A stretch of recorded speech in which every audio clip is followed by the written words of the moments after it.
Friends, नमस्कार। आशा करती हूँ आप लोग अच्छे होंगे और खुश भी होंगे।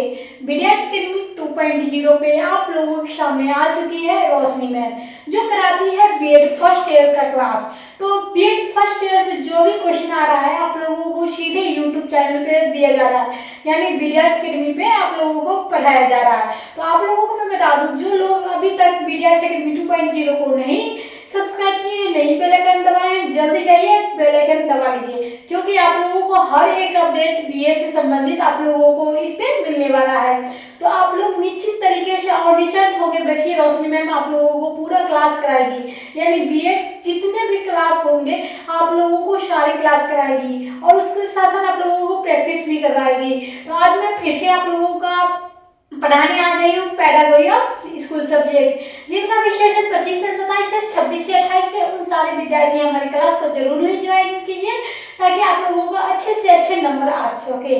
तो आज मैं आप लोगों को बता दूं, क्लास 5 आप लोगों का आज होने वाला है, और जो भी यूनिवर्सिटी यानी बिहार के किसी कॉलेज से आप लोग हमारी क्लास को देख रहे हैं, जो भी छात्राएं हमारे क्लास को ज्वाइन कर रहे हैं, उसके लिए निश्चित है कि ये कोई इससे संबंधित क्वेश्चन आने वाले हैं और आप लोगों को आउट नहीं आने वाला है, यानी अलग से आप लोगों को कोई भी क्वेश्चन नहीं आ रहा है। आप लोगों को बस यही जो मैं बता रही हूँ वही क्वेश्चन आने वाला है। जो भी 2024 में पूछे गए हैं ना, वीवीआई क्वेश्चन है, आप लोगों के सामने मैं प्रस्तुत करती हूँ। आज मैं पढ़ा रही हूँ पेडागोजी ऑफ स्कूल सब्जेक्ट, जिसमें आप लोगों को कोर्स 7 आ जाएगा और क्या है तो क्वेश्चन आ जाएगा आप लोगों का। तो क्वेश्चन 1 आ जाएगा, जिसमें आप लोगों को क्या करना है, आप लोगों को क्वेश्चन बढ़िया तरीके से समझनी है। आज मैं आप लोगों को पेडागोजी सामाजिक विज्ञान का शिक्षण शास्त्र पढ़ाने वाली हूँ। तो चलिए हम क्वेश्चन पे एक नजर देखते हैं। तो क्वेश्चन क्या है, तो क्वेश्चन है सामाजिक अध्ययन के लिए शिक्षक कुछ आधुनिक प्रविधियों का उल्लेख करे। तो क्या है, तो सामाजिक अध्ययन के लिए क्या करना है, तो शिक्षक के कुछ आधुनिक प्रविधियों का उल्लेख करना है। तो आप लोगों को पता ही है, किसी भी आंसर को उत्तर देते हैं हम लोग किस प्रकार। तो चलिए हम लोग फिर से देते हैं, तो उसी प्रकार आप लोगों के आ चुके हैं। तो सबसे पहले हम लोग क्या कर लेंगे, तो सबसे पहले हम लोग देख लेंगे यहाँ पे, तो सामाजिक अध्ययन के शिक्षण प्रयुक्त होने वाली आधुनिक रीतियों का निम्नलिखित में से व्याख्या कर दिया गया है, जिसमें आप लोगों को क्या है, तो आप लोगों को कथन रीति यानी नरेशन टीचिंग के लिए, यानी विषय क्या आएगा, तो कहानी कथन रीति, यानी आप लोगों को क्या है, स्टोरी टेलिंग टीचिंग की। और यहाँ पे तीसरा पॉइंट आ जाएगा नाटकीय रीति, यानी ड्रामा से संबंधित परीक्षा यानी एग्जामिनेशन है। और पांचवा क्या है, अवलोकन रीति यानी ऑब्जेक्शन। और आप लोगों को छठा क्या है, अभ्यास रीति यानी ड्रिल जैसी। और यहाँ पे कार्य निर्धारित रीति, यानी आप लोगों को आठवां पॉइंट जो निपुण निरीक्षण रीति है, रिव्यू टेक्निकल। और क्या है, तो प्रश्न रीति यानी क्वेश्चन टेक्निक। और क्या है, पहचान प्रमेश रीति। आप लोगों को अगला क्या है, कथन रीति शिक्षण प्रक्रिया में क्या होती है, तो आप लोगों को ये बाद में बताते जाऊंगी। पहले क्या है, तो सामाजिक अध्ययन के शिक्षण में प्रयुक्त होने वाली आधुनिक जो रीतियां होती है वो 10 होते हैं। कौन कौन है, तो कथन रीति है, कहानी कथन है, नाटकीय रीति है, और क्या है, परीक्षा रीति है, और अवलोकन रीति भी है, अभ्यास रीति भी है, कार्य निर्धारण भी है, और पूर्ण निरीक्षण भी है, प्रश्न रीति भी है, और विचार।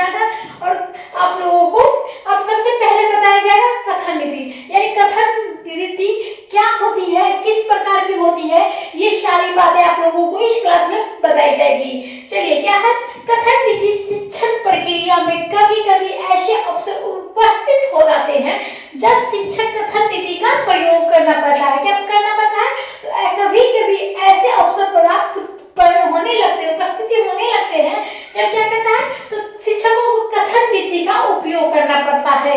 और उदाहरण जैसे जब छात्रों को उत्तर की ओर मिलने बंद हो जाते हैं, यानी क्या है, तो जब छात्रों की ओर से उत्तर मिलने की बंद हो जाती है, तब उस रीति का सहारा लेना पड़ता है। और रीति को मुख्य ध्येय बालकों को क्या करना पड़ता है, तो ध्येय बालकों को आप लोगों को बता दूं, अगर किसी आप लोगों को पता है कि आपके क्लास में अगर बच्चे को उठा के पूछना जाता है, यानी क्वेश्चन पूछे जाते हैं, जब उनकी तरफ से कुछ बच्चे क्वेश्चन का आंसर देते हैं, कुछ बच्चे आंसर का उत्तर नहीं देते हैं।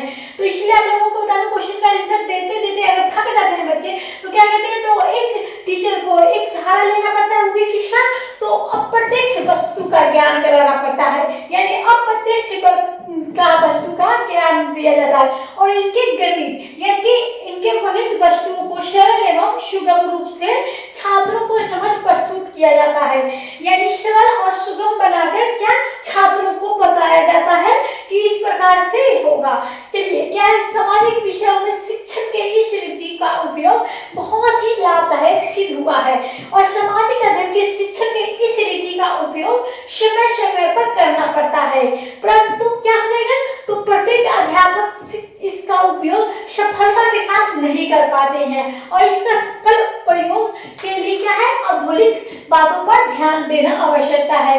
तो आधुनिक बातों पर ध्यान देने आवश्यकता है और कुछ जो शिक्षक होते हैं अध्यापक होते हैं इसकी सफलता में इसका साथ नहीं कर पाते हैं। इसके लिए क्या होता है तो सफल प्रयोग के लिए आधुनिक लिखित बातों पर ध्यान देना आवश्यकता होता है। अब हम लोग जान चुके हैं रीति। अब क्या है पहला रहता है जो भी कथन प्रस्तुत किए जाते हैं वो छात्रों के आयु एवं मानसिक स्तर से अनुकूल हो और दूसरा क्या रहेगा इसी में कथन के बाहुल्य और शिक्षक के प्रतिबंध लगाना चाहिए और तीसरा पॉइंट क्या रहेगा तो कथन आधारित कथन अधिक लंबे न होना चाहिए और इसके विस्तार के विषय में छात्रों को अवधान का ध्यान भी रखना चाहिए।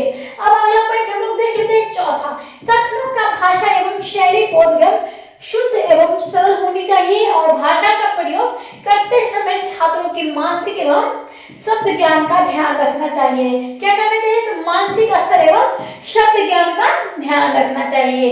अगला पॉइंट क्या रहेगा तो अगला पॉइंट आप लोगों को आ जाएगा पांचवा, यानी कथन को स्पष्ट करने के लिए विभिन्न सहायक सामग्री का उपयोग करना चाहिए और कथन के वस्तु के क्रमबद्ध का ध्यान रखना चाहिए।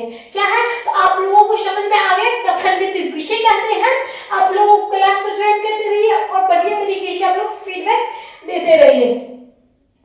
अब हम लोग चलते हैं क्या तो अब हम लोग चलेंगे दूसरा पे, यानी दूसरा पॉइंट क्या था तो कहानी कथन रीति, यानी कहानी कथन रीति।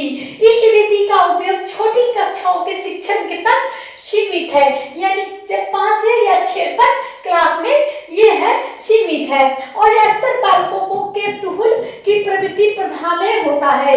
यह रीति मनोवैज्ञानिक इसके उपयोग की कल्पना उड़ान से बालकों का बहुत सी नैतिक प्रवृत्तियों का अन्यास भी विकास किया जा सकता है और सामाजिक अध्ययन का शिक्षक इस रीति के उपयोग से बच्चों का क्या समझ समझा के विकास में इतिहास के रोचक ढंग से प्रस्तुत कर सकता है। तो किसके द्वारा ना तो हमारी कहानी कथन के रीति के द्वारा, यानी हम किसी भी बच्चे को कहानी के तौर पे समझाते हैं तो वो बच्चे तुरंत ही एड्रेस करते हैं, यानी तुरंत ही समझने की कोशिश करते हैं।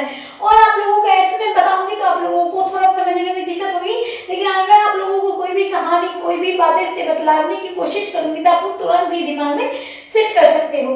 चलिए, इस स्तर पर कहानी तथा सुनने की रुचि लेता है और सामाजिक अध्ययन की शिक्षक इस रीति का प्रयोग करते समय आधुनिक लिखिका अभ्यासों का ध्यान रखना चाहिए।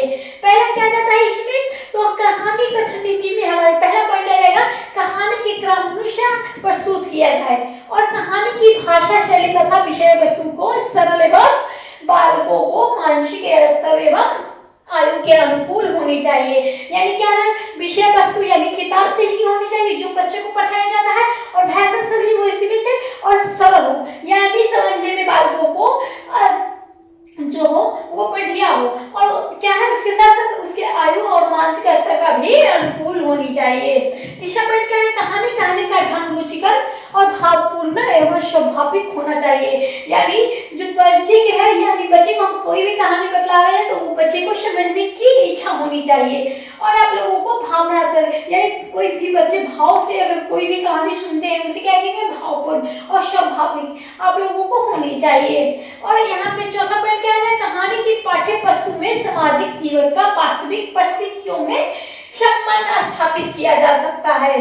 तो आप लोगों को पांचवा पॉइंट क्या है इस रीति में प्रयोग प्रारंभिक कक्षाओं से लेकर जूनियर कक्षाओं तक सीमित रखना चाहिए, यानी प्राइमरी और जूनियर क्लास तक ही सीमित रखनी चाहिए।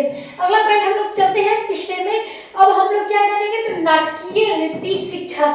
एक शेर में आप लोगों को कहना चाहती हूँ। तब तक आप लोग क्लास को शेयर कीजिए और वीडियो को लाइक जरूर कीजिए। चलते हैं तीसरे पे, नाटकीय रीति शिक्षण। इस रीति का प्रयोग आधुनिक युग के देन है। इसके उपयोग से छात्रों की रचनात्मक प्रवृत्तियों का क्या होता है, विकास किया जाता है। और इसकी महत्ता के विषयों में क्या एक विद्वान का मत है कि नाटक एक शैक्षिक साधन के रूप में महत्व स्वीकार किया जा सकता है और विशेषता इस सामाजिक के तथा नैतिक विचार को दृष्टिकोण के विकास से बहुत ही है। यानी द ड्रामा है लॉन्ग बीन वेवलेट as an education internet में investment in the development of modern and social attitude and idea।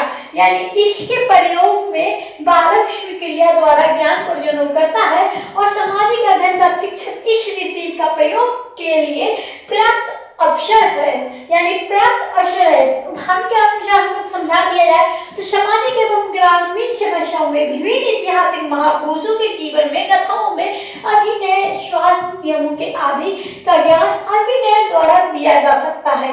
और इसका उपयोग क्या होता है, तो छात्रों के संकोची और लज्जाशील प्रवृत्ति से दूर किया जा सकता है। तो इसके अतिरिक्त सहरीति उनमें आत्मविश्वास एवं आत्मनिर्भर करने की शक्तियों को विकास में सहायक है और इसके उपयोग में उनकी आत्मनिर्भर शक्तियों का विकास संभव है।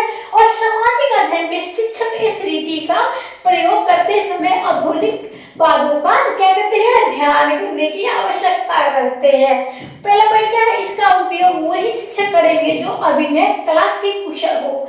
यानी कौन से शिक्षक कर सकते हैं, वो कला और अभिनय की कुशल हो, कला और कुशल की जो अभिनय हो उन्हीं शिक्षक वो इसका प्रयोग कर सकते हैं। और ऐसा क्या है, इसमें सभी छात्रों को सक्रिय भाग लेने के लिए अवसर प्रदान किए जाए। यानी कला जो है, यानी नाट्य जो है, यानी कोई भी है उसमें सभी बच्चों को हिस्से लेने के लिए उसे क्या उत्साहित करना चाहिए। आपके सामने अब आ चुका है क्या, तो सामाजिक एवं नागरिक जीवन की समस्याओं इसके द्वारा स्पष्ट एवं बोधगम्य बनाया जा सकता है और तथा उपदेशात्मक महत्व को चिंतन न आने दिया जा सकता है। अब अगला पॉइंट क्या है, तो हमारे जो है निम्नलिखित में से आ गया है चौथा पॉइंट, यानी परीक्षा रीति क्या होती है, ये भी आप लोगों को बढ़िया तरीके से समझा दी जाएगी। तब तक आप लोग क्लास को ज्वाइन कीजिएगा और वीडियो को लाइक कीजिएगा और रोशनी मैम के साथ कोई भी समस्याओं का हल आप लोग जरूर करवाइएगा। कोई भी समस्या हो आप लोग रोशनी मैम के साथ शेयर कीजिएगा। चलिए, यह रीति पाठ्यक्रम में प्रत्येक विषयों के शिक्षण में अपना महत्वपूर्ण स्थान रखती है और इसके प्रयोग में बालकों का क्या अर्जित ज्ञान की जांच की भी की जाती है और क्या उसमें पठित वस्तुओं की सीमा तक ग्रहण किया जाता है। तो शिक्षक इनके प्रयोग में निम्नलिखित यानी लिखित एवं मौखिक प्रश्नों का सहायता ले सकता है। किसमें, तो परीक्षा रीति में। और सामाजिक अध्ययन के शिक्षण में रीति का प्रयोग के उपयोगी के लिए औद्योगिक बातों का ध्यान रखना चाहिए। क्या रखना चाहिए, तो औद्योगिक बातों का ध्यान रखना चाहिए। किसमें, सामाजिक अध्ययन के रीति प्रयोग में। पहला पॉइंट क्या रहेगा, तो प्रश्न के अधिक वस्तुओं का निष्ठा यानी ऑब्जेक्टिविटी यानी लाई जाए तो दूसरे शब्दों में हम कह सकते हैं कि सामाजिक अध्ययन वस्तुओं के परीक्षण ऑब्जेक्टिव टेस्ट का अधिकाधिक प्रयोग किया जाए। अब हम लोग क्या जानेंगे, दूसरा पॉइंट इसी में आ जाएगा परीक्षा रीति में।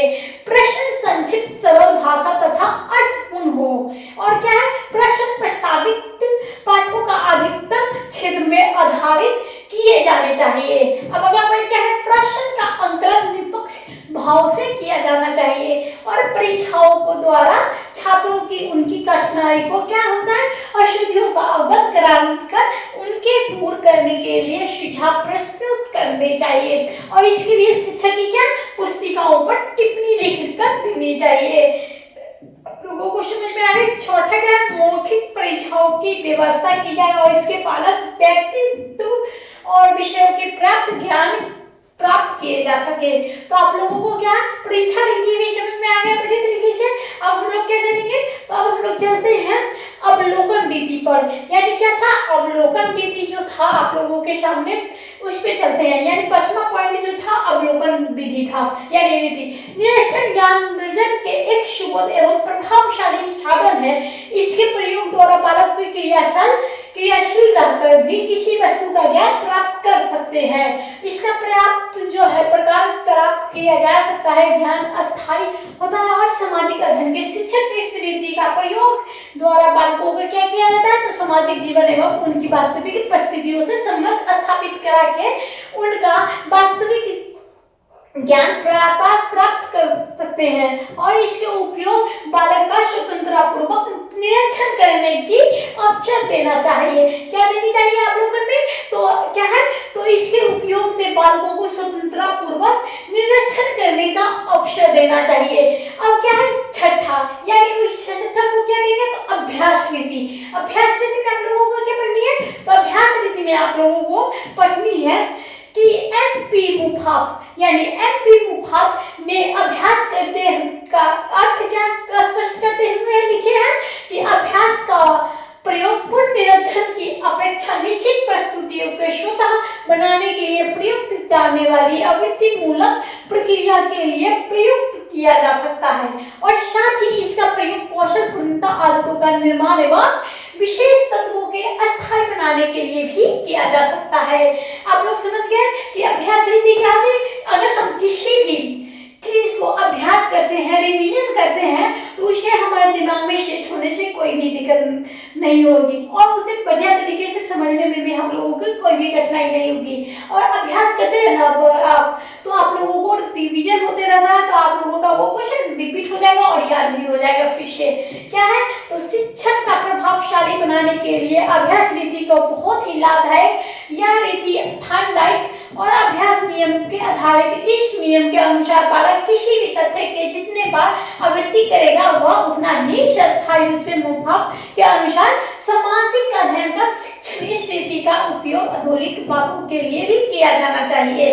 पहला पॉइंट रहता है बालकों को विभिन्न आदतों का निर्माण हेतु, दूसरा रहेगा विविध कुशलता के विकास के लिए, तीसरा रहेगा बालकों के कुछ प्रक्रिया नियंत्रण बनाने के लिए और अजीब असमार्गिक पूर्ण अधिकारों के स्थापित करने के लिए। आप लोगों को बढ़िया तरीके से आ गया होगा समझ में। अभ्यास रीति भी किसे कहते हैं, तो अभ्यास रीति आप लोगों को सामने आ चुका है।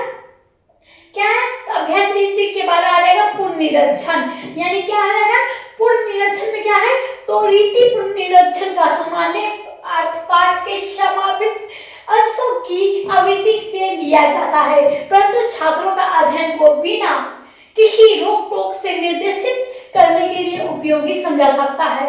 यानी क्या कहता है, पूर्ण निरीक्षण में पूर्ण निरीक्षण सामान्य अर्थ को पाठ का स्वाभाविक अंशों की आवृत्ति लिया जाता है, परंतु छात्रों के अध्ययन के बिना किसी रोक टोक के निर्देशित करने के लिए उपयोगी किया जा सकता है। यानी मुफात जो है उन्होंने कहा कि पूर्ण निरीक्षण को स्पष्ट करते हुए लिखा कि पूर्ण निरीक्षण जिसके एक निरंतर प्रक्रिया के रूप में देखा जा सकता है और कार्य के दिशा निर्देशन प्रदान करती है, और पूर्ण निरीक्षण इस प्रकार विश्लेषणात्मक कार्य जिसमें शिक्षक क्या छात्रों के सहयोगी रूप से भाग लेते हैं। यानी शिक्षक तथा छात्र क्या कहते हैं, सहयोगी रूप से भाग लेते हैं और यह सीखने की प्रक्रिया छात्र छात्राओं समूह के लिए इस प्रकार के मूल्यांकन को भी मनोवैज्ञानिक विचार है कि पूर्ण निरीक्षण के द्वारा नवीन तत्वों के बालक वास्तविक एवं अस्थायी बनाया जा सकता है। तो क्या किया जाता है, तो वास्तविक एवं अस्थायी बनाया जा सकता है, तो पूर्ण निरीक्षण के द्वारा नवीन तत्वों को।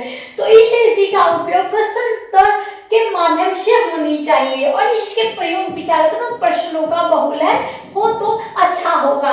नौवां प्रश्न क्या है, प्रश्न रीति। यानी नौवां पॉइंट था हमारे प्रश्न रीति। यदि इसी रीति एवं प्रतीति दोनों ही रूपों में प्रयोग किया जा सकता है और सामाजिक अध्ययन शिक्षण इस रीति को बहुत ही महत्वपूर्ण स्थान दिया जाता है। और इस संबंध में मुफात ने लिखा कि सामाजिक अध्ययन कर प्रश्न वाली और ज्ञान को निश्चित अंशों की यह समूह के चिंतन करने के लिए प्रोत्साहित करता है और सामूहिक विधान को शिक्षक तथा समूह दोनों प्रश्न के अनुसाधन खोज के लिए चुनौतीपूर्ण युक्त रूप से प्राप्त करते हैं। तो आप लोगों को बढ़िया तरीके से क्लास लग रहा हो तो आप लोग जरूर क्लास को लाइक कीजिएगा और क्लास को शेयर कीजिएगा।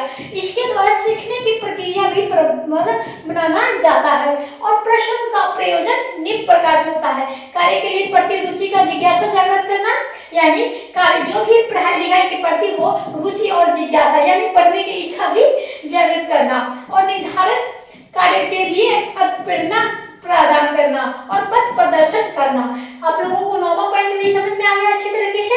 अब चलते हैं हम लोग 10वें पॉइंट पर। 10वां पॉइंट क्या था तो आप लोगों को इससे पहले बतलाएंगे यहाँ पे चौथे पॉइंट पे, अर्जित ज्ञान एवं प्रकृति की गति का मापना करना और दोनों एवं कमियों का ज्ञात करना, यानी जो भी बच्चे में हो और कमी जो भी हो उसका क्या ज्ञात करना और विविध शिक्षा का प्रदान करना और विचार प्रक्रिया के तर्क वितर्क निर्णय शक्ति को प्रोत्साहित करना। आप लोगों को समझ में आ चुका है। प्रश्न रीति में आप लोगों को क्या पढ़नी है, अब हम लोग चलेंगे विचार विमर्श रीति में, जिसमें आप लोगों को क्या जाननी है तो आप लोगों को बतलाई जाएगी इनमें भी मेथड के अनुसार, यानी मेथड क्या है, कुछ विद्वानों ने इस पद्धति मेथड के रूप में भी और कुछ इसे रीति के रूप में भी प्रयोग किए हैं। मैक्लिक्स का कहना क्या है तो विचार विमर्श सामूहिक कार्य के प्रयुक्त की जाने वाली रीति की में सबसे महत्वपूर्ण रीति है। इसका प्रयोग लक्ष्य और आयोजन तथा मूल्यांकन के स्पष्टीकरण के लिए आवश्यकता है और विचार में विषम संख्या यानी सामाजिक अध्ययन को अभिप्राय नीति निर्धारित करने में परिप्रेरणा को प्रस्तुत करना और प्रश्न पूछना तथा विभिन्न अनुभवों की जांच के लिए व्यवहारिक अवसर प्रदान करना। इसके सामाजिक आचरण क्या है, व्यवहारिकता की आलोचनात्मक जो चिंतन के प्रखर समाजों के समाचार जो ध्यान आकर्षित किया जाएगा उसे क्या कहेंगे तो विचार विमर्श के प्रकार कहेंगे। और यहाँ पे विद्यालय के मुख्य 2 प्रकार के होते हैं, विचार विमर्श का आयोजन किया जाता है और प्रथम अनौपचारिक विचार का विमर्श और तथा द्वितीय औपचारिक विचारों का विमर्श में, यानी क्या है विचार विमर्श को 2 भागों में बांट दिया गया है। पहला है अनौपचारिक यानी प्रथम अनौपचारिक, दूसरा है द्वितीय औपचारिक विचार विमर्श। और आप जानते हैं क्या तो अनौपचारिक विचार का जो विमर्श भाग लेने वाला अपने विचारों को स्वतः स्वतंत्रतापूर्वक व्यक्त करते हैं और परंतु इसे क्या करते हैं समय किसी के पूर्व निर्धारित नियमों को शासित नहीं होते हैं। औपचारिक विचार का विमर्श हुआ होते हैं जिसे बाद निर्धारित नियमों के अनुसार किया जाता है और दूसरे शब्दों में हम कह सकते हैं कि औपचारिक विचार का विमर्श कार्य में संरचन निर्धारित नियमों के अनुसार किया जाता है। तो अंत में क्या है मैक्लिक्स के शब्दों में यह कह सकते हैं कि विचार विमर्श प्रस्तुत लोकतांत्रिक शिक्षा का अनिवार्य रीति है। क्या कहेंगे तो अनिवार्य रीति है जो मैक्लिक्स के द्वारा कही जाती है।